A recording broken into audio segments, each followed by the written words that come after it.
Welcome, ladies and gentlemen, to the Ask ServiceMonster show, where you've got questions for your service business, and we've got your answers.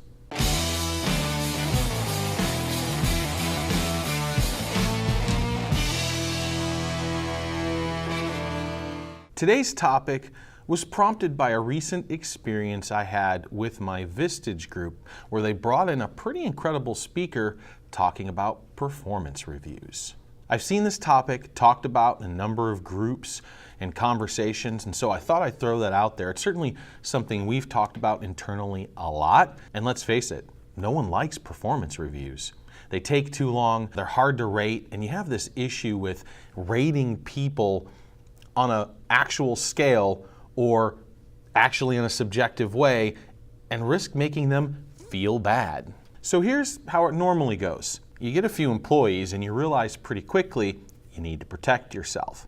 You need to get documentation in place which will allow you to terminate an employee with or without cause, making sure things are documented to the point where they're not going to turn around and sue you. Look, when you're a 5 or 10 person company, the risk is really small, but as you grow, it gets larger. And one of the things that we look at as employers is, how do we document our employees? How do we hold them accountable? How do we coach them to do things in the way that we want to do it if that's not the way they're doing it already? And how do we protect ourselves legally in the event a disgruntled employee decides to go file a lawsuit? So at this point, you don't know where to start. You start looking online. And what you're going to end up finding, what everybody else steals and uses, is a super old Exxon scheme, which is essentially a list of attributes or qualities of an employee and a rating scale, 1 to 4, 1 to 5, whatever it is. Then you total up the sum at the end, you make some notes and, chat about that once a year. No one likes doing them. HR thinks it sucks. Executives think it sucks. The managers take too long to put this stuff together. And then the employees, are they really getting what they need out of it in terms of coaching them and helping them understand where they fit in the organization, where their wins are, and where they need to improve? The truth is, if you look it up, a lot of these typical type of performance reviews have been used against the company, especially in a case where an employee has a declining performance. Let's say at their annual performance review, you rated them high because you like them, and you don't necessarily want to make them feel bad by giving them some low scores or trying to help them coach on something that, it's not that big of a deal. Then it amplifies. 6, 8 months later, it becomes a major issue, and you try to talk and coach and help the employee move forward in the right direction, but they just don't get it. And then you're going to let them go. Well, they've got this piece of paper in their hand saying, hey, look, just as 8 months ago, I was a star employee. You can't fire me. The vast majority of the reasons why performance reviews exist in the first place, at least using the one that everybody steals from one another, is actually a detriment to the goal. In reverse, it creates a problem. And the other reasons why you'd have a performance review, coaching and showing appreciation, using it to justify raises, well, it's not great for that either. So I'd like to introduce you guys to Garold Markle. So Gary, when he was a young lad, decided he wanted to be an HR pro, which is pretty amazing who decides that they want to do that. Usually that's where they put the people who don't want to do whatever they're doing anymore and have a tendency to talk too much. But good old Gary knew when he was 18 years old that he wanted to help people, and the best way to help people and make a shitload of money was to be an HR pro. And even at this young age, he started diving into some of the reports. And what he found was there were a handful of companies that were being touted as the best places to work. ExxonMobil was number 1. Their claim to fame happened to be some sort of a rating system based off of a number of employee attributes. At least that's what they thought. And the guy who invented that system was a professor at Purdue. So young Gary sends in his application to Purdue and he gets accepted. And for the next several years works on his master's degree in human resources under his favorite mentor. After he graduates, where does he go? Lo and behold, ExxonMobil. He quickly was promoted through the ranks and actually was one of the lead HR people in the entire organization.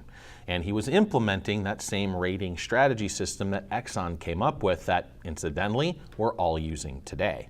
After a 10-year stint and helping managers justify keeping, raising, and firing employees across the years, he was faced with doing the same thing with his small HR department.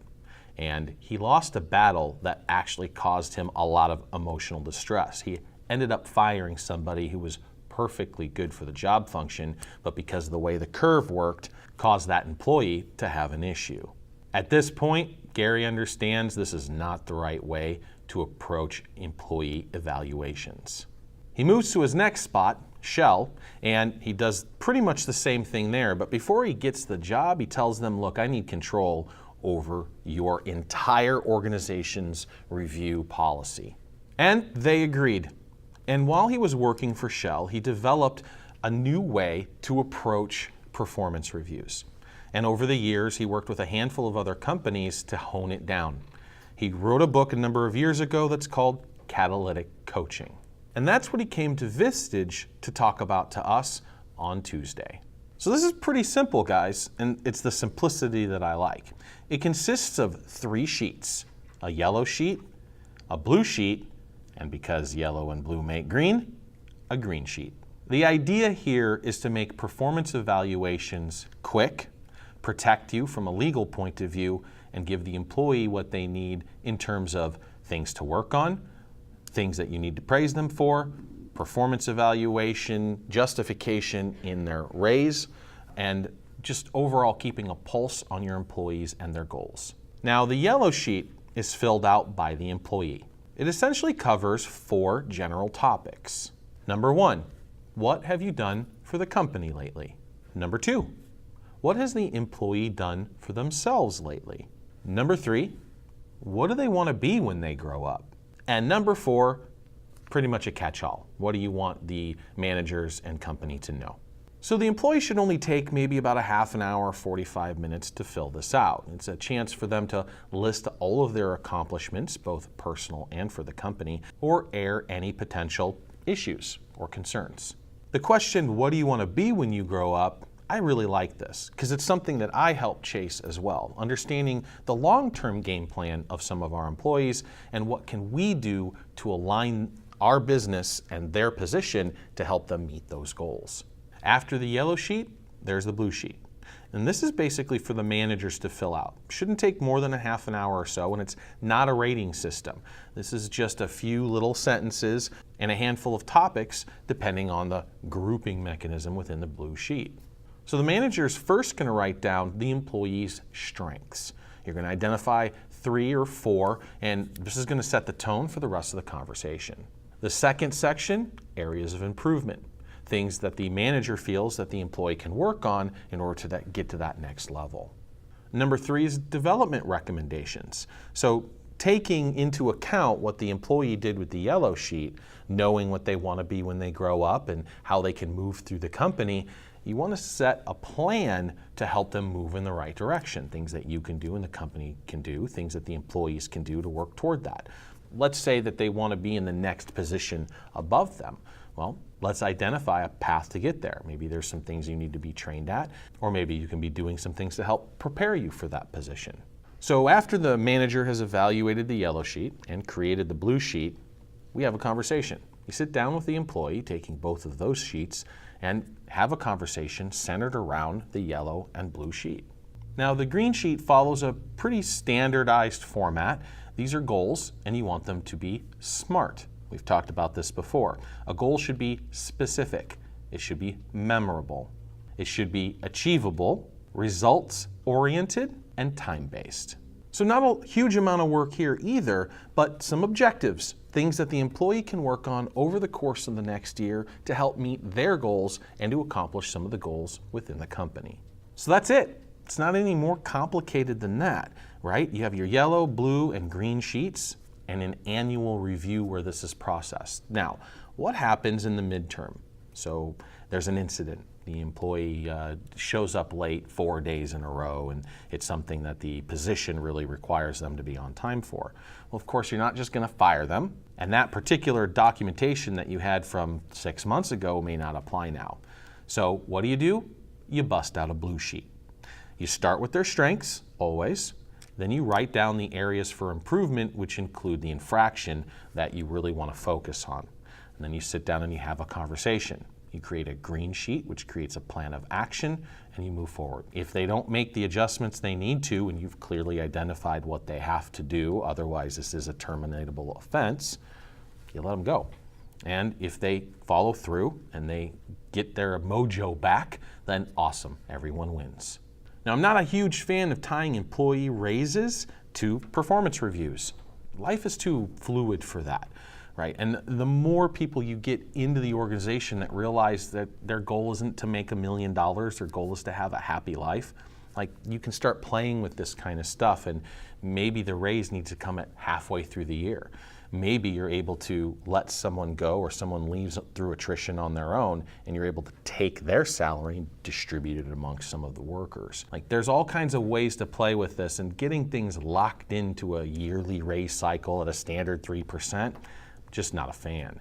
It doesn't give you enough flexibility and fluidity to handle real life events.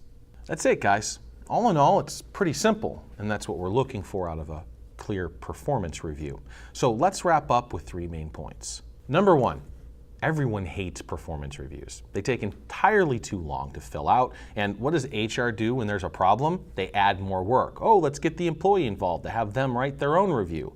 Yeah, not so much. Let's simplify it, right? Let's reduce the paperwork need. Let's reduce the amount of time it takes before and after, but let's actually meet the goals. Number 2, keep it simple, like super duper simple. Reduce the paperwork time needed to, just a half an hour or so once a year, and maybe you need to bust out that blue sheet for 10 or 15 minutes. But we don't need to keep adding paperwork, especially when it's achieving the opposite goal that we're looking for. Number 3, it's about the people. This is basically forcing an empathetic approach to how you look at performance reviews. Let's talk about the good. Let's talk about the things that you need to improve on. And let's see where you're coming from and what your dreams or goals are, and how can we line that up with the company and your position. Hey, if you guys have any questions, feel free to send those to ask@servicemonster.net. And thank you so much for your attention. Subscribe to our YouTube channel, go check out the demo, give us a call.